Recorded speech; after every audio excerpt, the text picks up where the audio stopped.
BSE presents option સ્ટેટમાં આપ સૌનું સ્વાગત છે દર્શક મિત્રો. હું યોમિક આપની સાથે. ભારતીય માર્કેટ આજે સપ્તાહના છેલ્લા દિવસે જબરદસ્ત તેજીના મૂડમાં છે. તમે જોવો તો ને સેન્સેક્સ ખાસ કરીને આજે 78,000ની સપાટીને ટચ કરી રહ્યું છે. તમે જો મોમેન્ટમ એક સ્ક્રીન ઉપર ચાર્ટ લઈને આવો, જોવા મળશે ઓલમોસ્ટ 500 પોઈન્ટની તેજી આજે આપણને જોવા મળી છે. 78,157ના પણ આજે તમે જો આપણને હાઈ બનતા જોવા મળે. પહેલાં 77,000 લેવલ હતું કે જે ક્રોસ હતું, 77,000 લેવલે ક્રોસ થયું અને એની ઉપર તમે જો બીજા 1,000 પોઈન્ટની તેજી આપણને જોવા મળી રહી છે. તો સુહાગ સર તમારી પાસે લઈને આવીએ ઓવરઓલ સેન્સેક્સ ઉપર પહેલાં વ્યૂ લઈ લઈએ. અહીંયા તમારું શું સેટઅપ, તમને લાગે છે કે આજની તેજીમાં કોન્ફિડન્સ છે અને અહીંયા પણ શું વ્યૂ તેજીનો જ રાખવો જોઈએ સર? ડેફિનેટલી યોમિકભાઈ, નીચેની બાજુ સેન્સેક્સ ને છે એ 77,820નો એક રેઝિસ્ટન્સ હતો જે આજે તૂટીને મતલબ કે આપણે એની ઉપર હોલ્ડ થયા છીએ હાલ પૂરતા. તો નીચેની બાજુ 77,820નો એક સપોર્ટ રહેશે. ઉપરની બાજુ તમે જોવા જાઓ તો 78,460 અને 78,205 આ એક બહુ સ્ટ્રોંગ રેઝિસ્ટન્સ છે.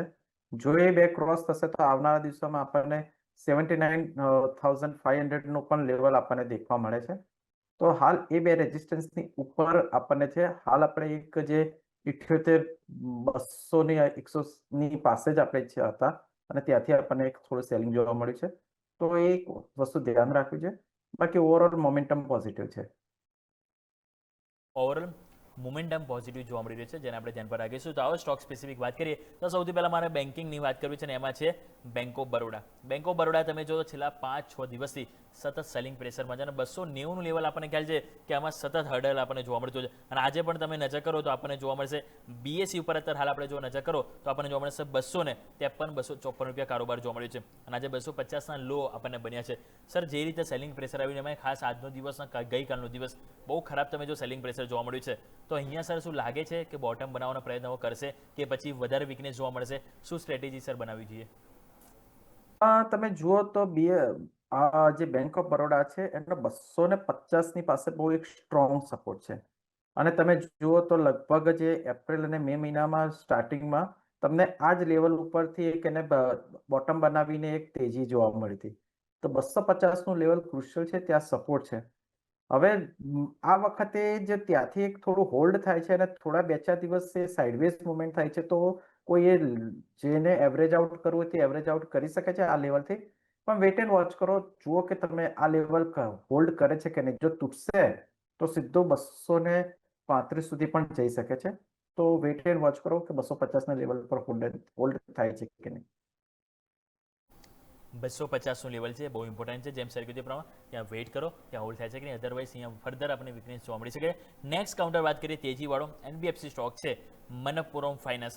અહીં તમે નજર કરો તો હાલ આપણને જે રીતે મોમેન્ટમ જોવા મળી રહી છે, સ્ટોક્સ જો અત્યારે નજર કરો તો આપણને જોવા મળશે ઓલમોસ્ટ 331-332 રૂપિયા આજુબાજુ આપણને કારોબાર જોવા મળી રહ્યો છે. અને જે રીતે મોમેન્ટમ ઓલમોસ્ટ 3% તમે જો તેજી આપણને જોવા મળી રહી છે. અને આજે સ્ટોકમાં જોઈએ તો 335 રૂપિયા 35 પૈસાના નવા રેકોર્ડ હાઈ બન્યા છે. સર, કઈ રીતે જોઈ રહ્યા છો સેટઅપ? મહત્વનું 330 રૂપિયાનું જે લેવલ હતું એની ઉપર ફાઇનલી આજે મજબૂતી જોવા મળી છે. તો અહીંયા લાગે છે કે સર આજની તેજીમાં અગર અહીંયા લોંગ કરવું હોય નવું ફ્રેશ તો કરાય સર? મનપ્પુરમ ફાઇનાન્સ તમે જુઓ તો તમને મે મહિનામાં આ જ લેવલ હતું અને 334 ઉપરથી એક સેલિંગ આવ્યું અને ત્યાંથી પછી એક આપણને એક 286 સુધી પહોંચી ગયા હતા. આજે પણ આપણને એ લેવલે છીએ. તો 334ની ઉપર ક્લોઝ થાય છે તો એક ફર્ધર તેજી ગણાશે. હાલ આપણે એક રેઝિસ્ટન્સ લેવલ પર જ છીએ. તો 334નું એક વખત લેવલ ક્રોસ થાય ને એના ઉપર હોલ્ડ થાય અને ક્લોઝ મળે તો આપણે ફર્ધર તેજીની અપેક્ષાથી નવું લોંગ કરી શકાય. હાલ વેટ એન્ડ વોચ કરો. ઓકે, વેટ એન્ડ વોચ કરવાની સાર બની છે, જેને આપણે ધ્યાન પર રાખીશું. નેક્સ્ટ કાઉન્ટર મારે વાત કરવી છે ઓટોમાં અને છે ફોર્સ મોટર્સ. ગઈકાલે તમે જો તો જે રીતે આંકડા બાદ જબરજસ્ત મજબૂતી જોવા મળી હતી અને ગઈકાલે બેસ્ટ વસ્તુ હતી કે ગઈકાલની તેજીમાં તમે જો મહત્વનું એક્સપેન્શન મૂવિંગ એવરેજનું ક્રોસ ઓવર હતો અને વિથ વોલ્યુમ આપણને જોવા મળ્યું. પરંતુ આજે હવે પ્રોફિટ બુકિંગ જોવા મળે છે અને ઓલમોસ્ટ 2% અત્યારે સ્ટોક નીચે છે. BSE પર 18,950ની નજીક કારોબાર છે. સર, કઈ રીતે જોઈ રહ્યા છો આજના જે પ્રોફિટ બુકિંગ બાદ? શું બાય ડિપ્સ કરવી જોઈએ અહીંયા કે પછી અહીંયા થોડુંક વેટ એન્ડ વોચ કરીશું? યસ, તમે જુઓ તો ગઈકાલે એનો એક મેજર રેઝિસ્ટન્સ હતો 18,900ની પાસે. એ તૂટી ગયો હતો ને એના ઉપર આપણને ક્લોઝ પણ મળ્યું હતું. અને આજે પણ 18,900 પાસેથી નીચે ગઈને ત્યાંથી નીચેથી બાય મળ્યું છે. તો કોઈ કરવું હોય બાય એન્ડ ડિપ્સ તો 18,900નું લેવલ છે અત્યારે, મતલબ કે હાલનું જે લેવલ છે ત્યાં તમે બાય કરી શકો છો. સ્ટોક્સ એટલો બધો ઉપર નથી તો અહીંયાથી તમે બાય કરી શકો છો અને સ્ટોપ લોસ તમારે મારવાનું રહેશે 18,500 ની નીચે ક્લોઝિંગ બેસિસ પર. તમને આવનારા દિવસોમાં છે ને 20,880 ના ટાર્ગેટ હશે. તો આ રીતે એક વ્યૂ બનતો જોવા મળે છે, જરૂરથી આપણે ધ્યાન પર રાખીશું. નેક્સ્ટ કાઉન્ટર મારે વાત કરવી છે, થોડુંક સેલિંગ પ્રેશરવાળો છે એ પણ, અને એ છે તમે જો હિટાચી એનર્જી. આજના દિવસે તમે જો ઓલમોસ્ટ 7.5% આજે આપણને દબાણ જોવા મળી રહ્યું છે, અને જે રીતે તમે જો સેલિંગ પ્રેશર આપણને આવ્યું છે, મહત્વના એક્સપોનેન્શિયલ મૂવિંગ એવરેજ, મહત્વના સપોર્ટ અહીંયા પણ તૂટી રહ્યા છે. તો સર હિટાચી એનર્જી અત્યારે ઓલમોસ્ટ 31,290 રૂપિયા આજુબાજુ છે, 7.5% ઘટાડો છે સર. બહુ ખરાબ પ્રેશર જોવા મળી રહ્યું છે. શું લાગે છે સર, અહીંયા કોઈ સ્ટ્રેટેજી ફ્યુચર એન્ડ ઓપ્શનમાં બનાવે સર?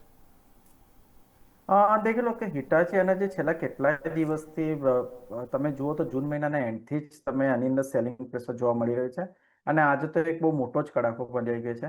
તો હાલ અત્યારે હવે રિવર્સલ કોન્ટ્રા પોઝિશનને તો સવાલ જ પેદા નથી થતો, કેમ કે સ્ટોકમાં બહુ જ નેગેટિવ છે અને it's like a falling knife. તો હાલ તમે વેટ એન્ડ વોચ કરો, કે લોંગ પોઝિશન કરવામાં પણ બહુ રિસ્ક છે, અને રિસ્ક રિવોર્ડ રેશિયો પણ મેનેજેબલ નથી. રિસ્ક રિવોર્ડ મેચ નથી થઈ રહ્યા, તો એટલે ઓબ્વિયસલી વેઇટ એન્ડ વોચ કરવાની સલાહ બની છે.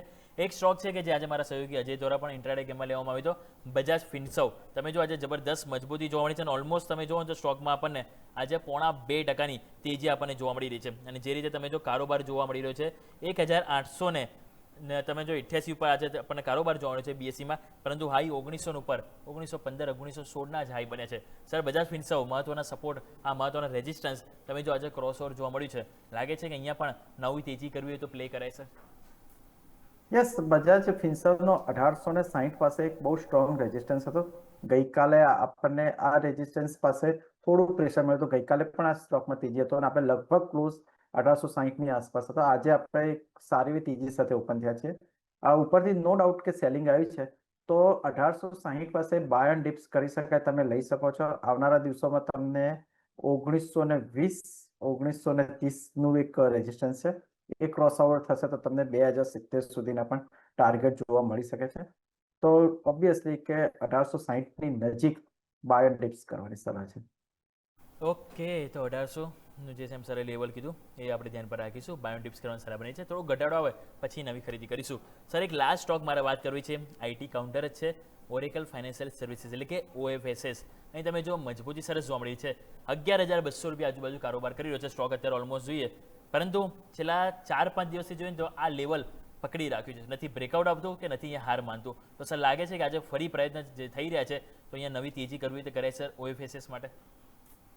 યસ, OFSS માં બહુ સારું એવું કોન્સ્ટન્ટ તેજીનું છે, અને મોમેન્ટમ પણ સારું છે, અને સ્ટોક્સમાં ફોર્મેશન પણ સારું થયું છે. તો ઓબ્વિયસલી કરવું હોય તો કરી શકાય.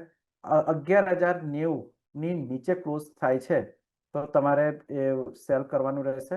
SL એટલું નજીક જ છે, કેમ કે સારી પોઝિશન છે, અને તમે આવનારા દિવસોમાં 11,500 ઇવન 12,000 ના લેવલ પર જોવા મળી શકે છે. તો તમે અત્યારે બાય કરી શકાય એવી પોઝિશનમાં છે સ્ટોક. ઓકે, તો આ રીતે એક વ્યૂ બનતો જોવા મળે છે OFSS, જેને આપણે ધ્યાન પર જરૂરથી રાખીશું. તો દર્શક મિત્રો, આ આપણે વાત કરી આપણી ખાસ રજૂઆત BSE પ્રેઝન્ટ્સ ઓપ્શન સ્ટ્રેટ પર.